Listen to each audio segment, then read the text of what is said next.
오늘은 사사기에 이어서 룻기 말씀을 함께 묵상하게 됩니다. 룻기는 굉장히 달달한 말씀입니다.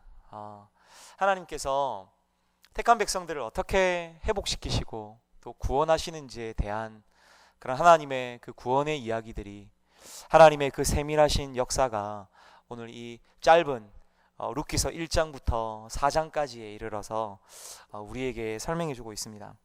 사실 사사기는 씨와 땅, 하나님이 우리 이스라엘 백성들 가운데 약속하신 이 언약의 위기를 보여주고 있습니다. 하나님께서 어떻게 다시 패역한 이 이스라엘 백성들, 무너진 땅, 무너진 이 백성들을 어떻게 회복시키실까? 정말 참담할 정도로 그들이 바닥을 치며 불신앙으로 나아가는 이 사사시대 가운데 어쩌면 하나님께서 이 부록처럼 이 룻기를 통하여서 다시 씨와 땅을 회복시키시고 하나님의 언약을 이어가시는 구원의 이야기가 오늘 우리가 읽은 이 본문 가운데 있습니다. 우리가 한번 천천히 1장부터 한 4장까지의 말씀들을 이렇게 쭉 살펴가면서 한번 보도록 하겠습니다. 룻기는 씨와 땅을 잃어버린 장면에서 시작합니다. 그것이 오늘 1장 1절부터 한 5절까지의 말씀입니다. 이스라엘 백성들 가운데 사실은 그들이 다 누리고 다 받은, 그래서 하나님의 언약이 완전히 이루어진 것 같은 그런 완성된 하나님의 언약을 누리며 살 수 있는 이스라엘 백성들이었는데 뭔가 좀 문제가 있는 것입니다. 오늘 본문에 보니까 그 땅에 흉년이 들었다라고 1절에 이야기합니다. 왜 흉년이 들었을까요? 하나님이 약속하신 땅에 들어가면 잘 먹고 잘 살아야 되는데 왜 흉년이 들었을까? 말씀을 보니까 하나님께서 그 땅 가운데 하나님을 패역하고 하나님을 믿지 않는 불신앙으로 하나님의 율법을 기억하지 않고 율법을 듣지 않고 율법을 행하지 않는 그들에게는 하나님께서 저주가 임한다라고 말씀하고 있습니다. 신명기 말씀해 보게 되면 너희의 내 광주리와 떡반죽 그릇이 저주를 받게 될 것이다 라고 그렇게 말씀합니다. 사실 베들레헴에는요 그 떡이 넘치죠. 하나님께서 풍성한 떡을 주시는데 이제 떡이 마르고 떡이 사라지니까 오늘 이 엘리멜렉이라는 이 가정이요, 하나님께서 약속하신 그 땅을 떠나게 됩니다. 하나님이 흉년을 주신 이유가 뭘까요? 너희가 다시 한 번 더 내 언약을 기억하고 너희가 다시 한 번 더 불신앙의 모습에서 다시 돌아올 것을 하나님께서 연단하시고 그 심판과 그 훈계를 통해서 이스라엘 백성들이 다시 한 번 더 이 땅에서 하나님을 예배하는 땅이 되고 이 땅에서 하나님을 예배하는 시로서 이스라엘 백성들이 다시 한번 거듭나기를 원하셔서 흉년을 주신 것인데 오늘 이 엘리멜렉이라는 이 가정은요 그 흉년 앞에서 풍족한 채로 흉년이 오니까, 위기가 오니까 그 흉년을 경험하기 싫어서 모압 땅으로 이주를 하게 됩니다. 여기서부터 굉장히 문제가 심각해지죠. 하나님의 씨는 그 씨가, 그 땅이 굉장히 공고할지라도 그 씨에 머무르면서 하나님의 연단과 하나님의 훈련과 하나님의 시험을 이기는 시간들을 통해서 하나님께서 그 씨를 복주시고 그 씨를 통해서 하나님의 나라를 이루어 가시는데 지금 이 하나님의 백성이 이 땅을 떠나버렸습니다. 지금 모압 땅으로 이주를 했죠. 거기서부터 사실은 이 씨의 시련이 시작이 됩니다. 그냥 모압 땅으로 간 것이 아니라 잘 먹고 잘 살려고 흉년이 드니까 양식을 위하여서 하나님의 땅을 버리고 그들이 모압 땅으로 이제 가게 됩니다. 이제 그 모압 땅에서 이제 굉장히 많은 일들을 겪게 됩니다. 첫째로는 엘리멜렉이 죽게 됩니다. 장자가 죽게 되죠. 근데 다행히 두 아들이 있습니다. 그 두 아들이 마론과 기론인데요. 말론과 이 기론, 이 두 아들이 그 땅에서 모압 여인과 결혼을 하게 됩니다. 뻔한 스토리죠. 양식을 위해서 땅을 버렸던 그 이스라엘 백성들이요, 양식을 위해서라면 씨도 버릴 수 있는 것입니다. 그래서 우상을 섬기는 이 모압 여인을 아내로 취하게 됩니다. 근데 하나님께서 씨를 주지 않죠. 그들에게 씨를 받지 못한 채 자손이 생겨나지 않은 채 이 마론과 기럐이 또 죽게 됩니다. 이제 이 엘리멜렉의 가문에 남은 사람은 엘리멜렉의 아내인 나오미와 두 자부인 오르바와 룻만 남게 됩니다. 이 세 여자가 뭘 할 수 있을까요?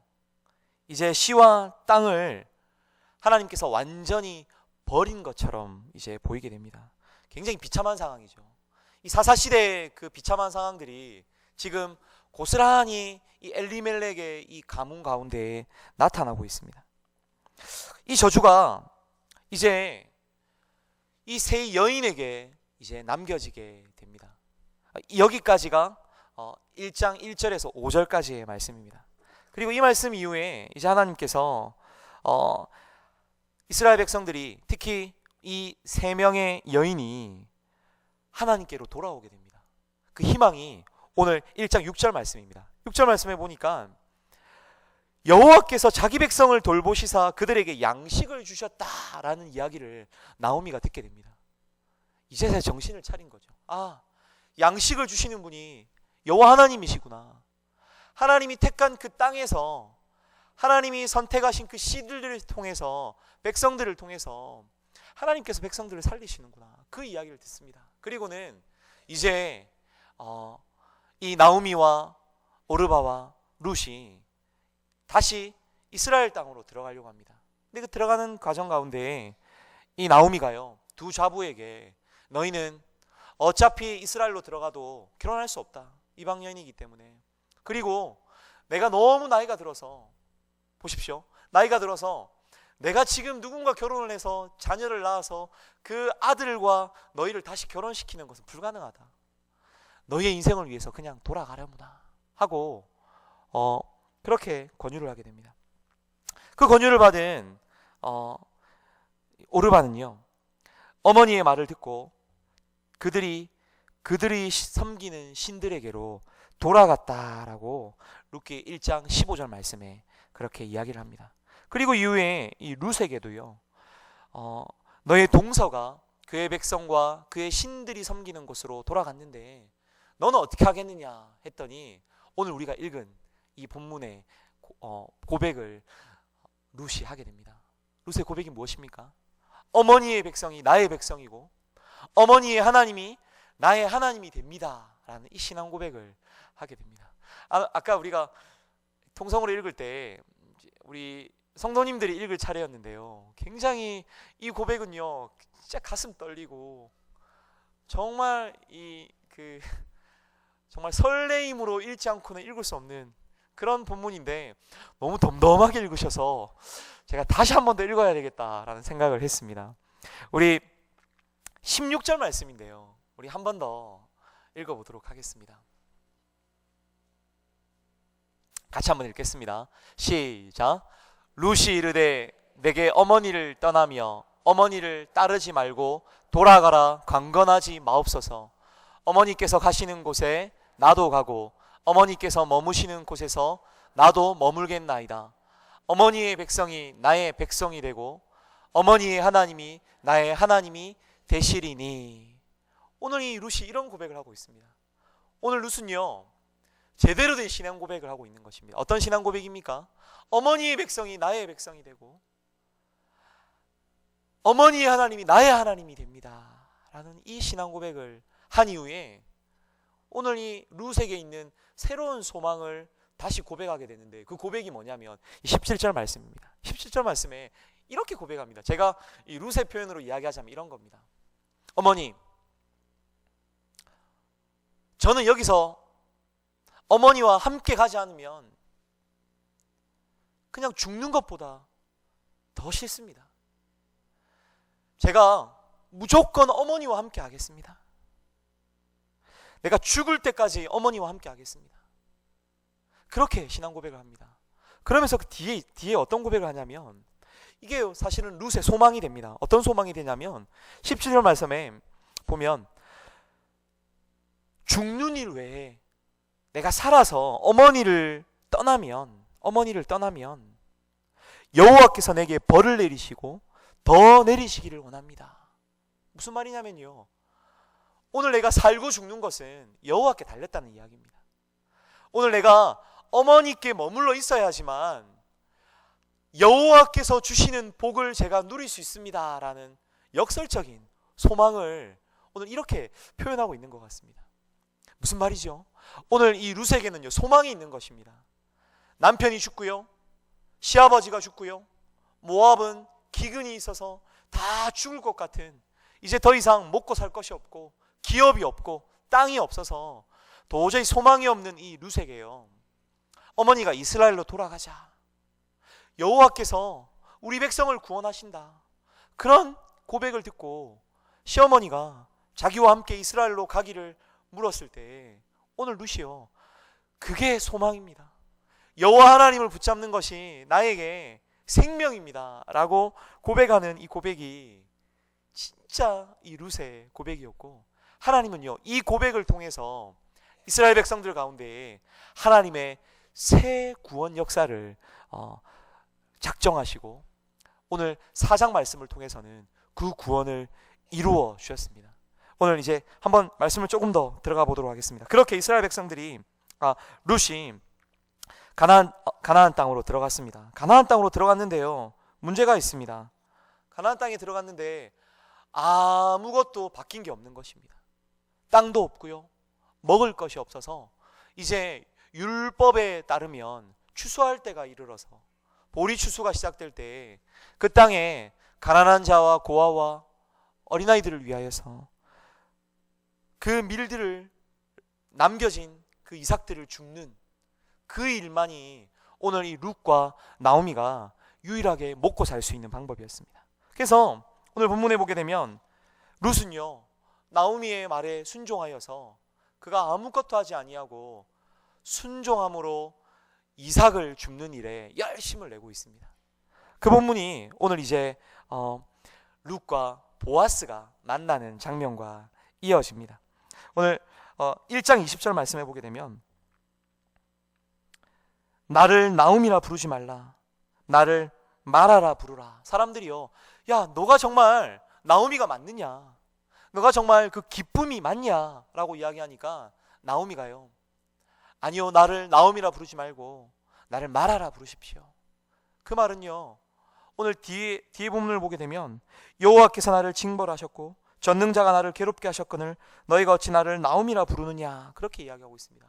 이건 하나님께 대한 원망이 아니라 하나님께서 나를 이렇게 징벌하셨고 하나님께서 나를 이렇게 인도하셔서 정말 빈털터리로, 괴로운 자로, 슬픈 자로 내가 이 땅에 이곳에 왔습니다 라는 하나님께서 하신 일들을 오늘 이 나오미가 고백하고 있습니다. 그리고 나서 이제 드디어 룻이요, 이삭을 주러 가게 됩니다. 근데 저는 이 본문을 보면서요, 너무너무 신기한 게 하나님께서요, 정말 이 모든 일들을 계획하셨던 것을 우리가 알 수 있습니다. 2장 말씀해 보게 되면 모압 여인 룻이요, 2절 말씀에 나오미에게로 온데 원하건대 내가 밭으로 가서 내가 누구에게 은혜를 입으면 그를 따라서 이삭을 줍겠나이다 하고 이삭을 줍는데요, 3절 말씀에 보게 되면 룻이 가서 베는 자를 따라 밭에서 이삭을 줍는데 우연히 엘리멜렉의 친족 보아스에게 속한 밭에 이르렀다라고 이야기하고 있습니다. 정말 우연이요, 나오미가 계획한 것도 아니고요, 룻이 의도한 것도 아니고요, 그냥 이삭을 주우러 밭에 갔는데 그 밭이요, 하필이면 우연히 그 이른 곳이 엘리멜렉의 친족 보아스가 경영하는 그 밭으로 가서 이삭을 줍게 된 것입니다. 놀랍죠? 그런데 더 놀라운 것은요, 4절 말씀에 바로 이어집니다. 우연히 갔는데요, 때마침 마침 보아스가 베들레헴으로부터 와서 그 밭에 이르게 된 것입니다. 여러분, 사람이 우리가 우연히 많은 일들을 경험하게 됩니다. 그런데 하나님 믿는 사람들은요, 우연이 없습니다. 여러분, 우연이 있다고 믿으십니까? 오늘 우리에게 일어난 모든 일들은요, 하나님께서 다 예비하시고 하나님께서 다 인도하신 것입니다. 믿으십니까? 오늘 룻이요, 그렇게 고백하고 베들레헴으로 온 것입니다. 오늘 룻이요, 그렇게 고백하고 어머니의 백성으로 어머니가 믿는 하나님을 나의 하나님으로 고백하고 온 것입니다. 그래서 우연히 그 밭을 간 것 같지만 마침 보아스가 그 밭에 이르러 룻을 만나게 되는 것입니다. 하나님은 사람의 그 우연을 통하여서 하나님의 필연을 이어가는 것 같습니다. 전 이 말 너무 좋은데요. 오늘 우리의 삶 가운데에는 우연이 없습니다. 오늘 여러분의 삶 가운데 이건 뭐지? 이거 왜 이렇지? 나 지금 뭐 하지? 정말 도무지 이해되지 않는 오늘 우리의 삶의 자리들이 있다면 여러분 그것은요 우연이 아닙니다. 하나님께서 오늘 우리 가운데 필연적으로 계획하신 것이 있고 그 우연을 통하여서 하나님께서 이루실 일들이 있는 것입니다. 여러분 그것을 볼 수 있었으면 좋겠습니다.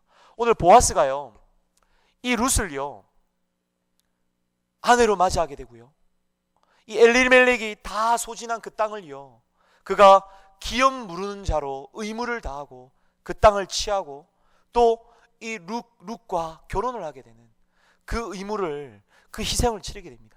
왜 이렇게 했을까요? 룻이 아름다워서요? 보아스는요 나이가 좀 지긋이 든 분명히 그런 사람들이었는데 젊어서 룻을 취했나요? 전 그렇지 않다고 생각합니다. 오늘 이 보아스가 하나님의 뜻을 깨달았기 때문에 가능한 것이었음을 우리가 보게 됩니다. 그 본문이요 오늘 2장에 보게 되면 11절 12절 말씀입니다. 11절 말씀에 보게 되면 제가 한번 읽어보겠습니다. 내 부모와 고국을 떠나 전에 알지 못하던 백성에게로 온 일이 내게 분명히 알려졌느니라. 네가 이 땅에 온 거 내가 알았다. 그런데 보니까 12절에요 보아스가 하는 이야기입니다. 룻에게요 여호와께서 내게 행한 일에 보답하시기를 원하며. 오늘 룻이 결단하고요 이곳에 온 일이 얼마나 하나님께서 보시기에 좋은 일이었는지 오늘 이 보아스가 알고 있는 것입니다. 그리고 분명히 너에게 복을 주실 것이다. 오늘 보아스가 아는 것입니다. 그리고 이어서 보게 되면 이스라엘의 하나님 여호와께서 그의 날개 아래에 보호를 받으러 온 내게 온전한 상 주시기를 원하노라. 그렇게 이야기합니다. 이 보아스는요 이 룻이요 어떤 복을 누리게 될 것이고 이 룻이요 어떤 믿음으로 왔으며 그리고 이 룻을 향하여서 어떻게 하는 것이 하나님의 뜻이 이루어지는 것임을 이 보아스가요 영적으로 알았던 것입니다. 이 기업 무르는 자, 사실은 이 나오미가요 이 룻과의 만남을 통해서 그래 맞다 이 엘리멜렉의 이 친족인 이 보아스가 오늘 우리 가문을 살리고 너와 결혼을 하여서 씨를 통하여서 이 엘리멜렉의 이 가문을, 이 재산을, 이 기업을 이어갈 자를 예비해 줄 거다. 그렇게 이 나오미가요 생각했을 것입니다. 그런데 누구도 그 기업 무르는 자리에 선뜻 나설 수 있는 사람들이 없습니다. 왜냐면요 이 수혼 제도라는 것을 우리가 좀 이해할 필요가 있고요 기업을 무르는 자의 역할들을 좀 이해할 필요가 있습니다. 기업을 무르는 자는요 그 친족의 땅을 대신 사주고요 혹시 노예로 팔려갔다면 그것을 다시 복권시켜주고요 혹시 원한이 있거나 어려운 일을 처했다면 그것을 대신 보복해 주는 일들도 하고요 실제로 씨가 없다면 그것과 결혼을 그 후손과 결혼을 하여서 그 가문을 이어주는 역할들을 하게 됩니다. 근데 오늘 본문에는 엘리멜렉이 다 팔고 갔던 그 땅을 누군가 사줘야 되는데 그것까지는 괜찮습니다. 왜냐하면 오늘 이 나오미와 룻에게는요 후손이 없거든요. 그래서 그 땅을 사게 되면 엘리멜렉의 그 기업이요 기업 무르는 자의 기업이 됩니다. 그래서 사실은요 오늘 이 룻이 보아스에게 가서 당신의 옷자락으로 나를 덮어주십시오 하고 그의 침실에 들어가게 됩니다. 그런데요 오늘 이 본문을 보게 되면 그래 그러면 내가 율법을 통하여서 정당하게 기업 무르는 자가 될 것인데 그러나 나보다 너희 가문과 더 가까운 기업 무를 자가 한 사람 더 있다. 그에게 먼저 묻고 그가 무르지 않겠다고 하면 내가 너희의 기업을 무르겠다. 그렇게 이야기를 합니다. 그래서 장로들이 모여있는 그 성문 앞에 모여서 이제 먼저 기업을 물을 수 있는 사람을 만나게 됩니다. 그것도 우연히 만나게 됩니다. 마침 그곳을 지나가다가 그 사람을 만나게 됩니다. 그리고는 묻습니다. 기업을 물으겠습니까? 했더니 그 사람이요, 선뜻 기업을 물으겠습니다 대답을 합니다. 그 말은 내가 돈을 지불하고 엘리멜렉의 기업을 사서 그냥 내 기업으로 같이 그냥 나오미와 룻 그냥 그렇게 살겠습니다 라고 생각했을 것입니다. 그런데 문제는 룻과 결혼을 해야 되는 것입니다. 룻과 결혼을 하면 무슨 문제가 생기냐면 이런 문제가 생깁니다. 씨가요, 내 씨가 되지 않습니다. 엘리멜렉의 씨가 되는 것입니다. 남 좋은 일 시키는 일이죠. 기업까지 다 사줬는데 룻과 결혼을 해서 혹시 아들을 놓으면 이 아들이 엘리멜렉의 대를 이어서 그 기업을 가져가기 때문에 그 기업이요, 기업을 물러줘서 땅을 사줘서 다 치러줬지만 내 재산이 되지 않는 것입니다. 가만 생각해 보니까 룻이랑 결혼까지 해야 된다고 생각하니까 첫 번째 이 기업을 물을 사람이요, 그럼 나 싫다, 난 안 하겠다 라고 이야기를 하는 것입니다.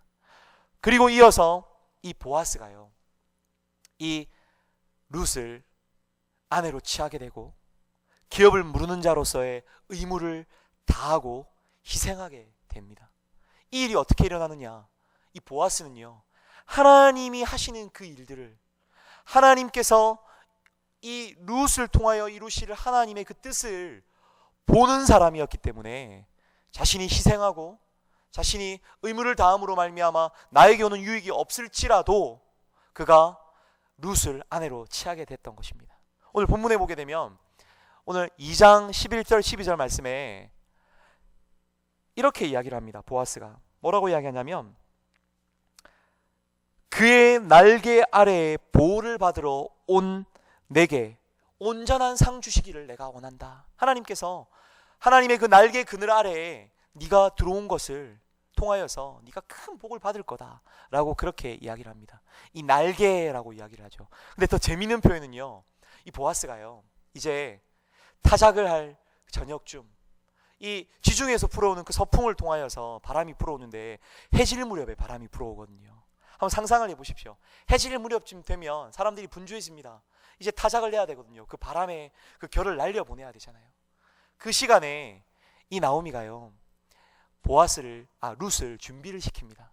목욕을 하게 하고요, 옷을 입히고요, 그리고 그 설레임과 기대함으로 이제 룻을 보아스에게 보냅니다. 이거 뭔가 여러분 불륜이라고 생각하시면 안 됩니다. 외간 여자가 그냥 남자에게 이렇게 쓱 들어가서 당신의 옷자락으로 저를 덮어주십시오, 이상한 상상하시면 안 됩니다. 굉장히 아름다운 장면입니다. 왜냐하면 당신의 옷자락으로 나를 덮어주십시오 하는 이 옷자락이라는 말이요, 원어가 날개라는 말과 똑같은 말입니다. 무슨 말이죠? 보아스의 그늘 아래에 들어가는 것이 이 룻이 구원을 받는 것이고 구속받는 것입니다. 이 기업을 무르는 자가 이 고엘이라는 말인데요, 이 구속자라는 말입니다. 하나님의 그늘 아래에서, 날개 그늘 아래에서 그가 하나님이 주시는 온전한 상을 누릴 것입니다 라고 보아스가 축복했는데, 정작 그 축복을 누가 주냐면 보아스가 주는 것입니다. 룻이요, 그렇게 다 와서 보아스에게 그렇게 이야기하는 것입니다. 당신의 날개 아래에서 나를 구속해 주십시오, 나를 구원해 주십시오 하니까 보아스는요, 내가 예전에 이야기했던 이 2장 말씀에서 룻을 보고 축복했던 그 말들이 아마 생각났을 것입니다. 그리고는 이게 내가 해야 될 일이구나 아마 생각했을 것입니다. 그리고는 오늘 이 룻을 아내로 취하게 됩니다. 근데 오늘 본문에 보니까요, 그렇게 아내를 취하고요, 기업이 회복되고요, 근데 더 놀라운 것은 하나님께서 임신을 하게 하셨다라고 그렇게 본문이 이야기하고 있습니다. 우리 본문을 한번 찾아보겠습니다.